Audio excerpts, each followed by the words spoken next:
I was working in academia and made the decision to come to Unilever.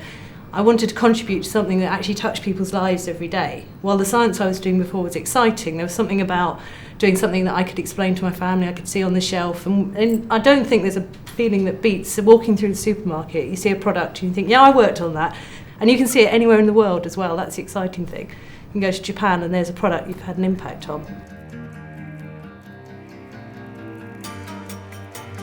As a scientist, looking at detergents is absolutely fascinating. They're their own kind of complex chemistry. How do you get things to clean very well, for instance, while still being mild to skin or feeling nice on your hands? If you talk to someone from primarily a country where they do a lot of hand washing, say Vietnam, for instance, they don't have laundry machines, they don't have washing machines.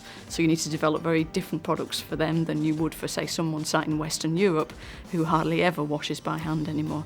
So the opportunity to use science and technology to deliver consumers a product which really works and which makes their laundry easier is definitely there.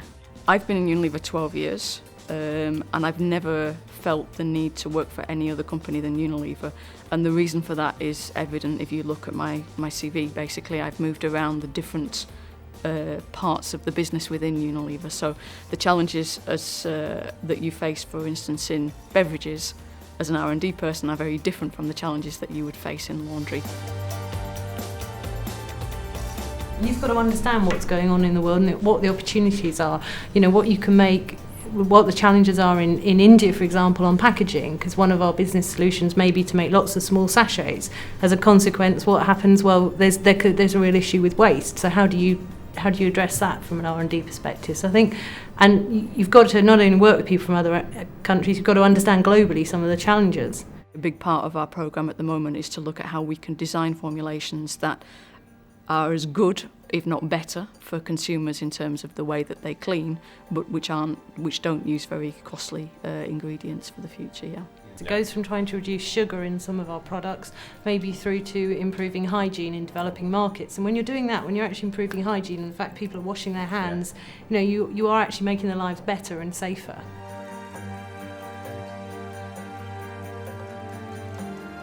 We have a duty of care as R&D to make sure that this business can operate in that world in the future.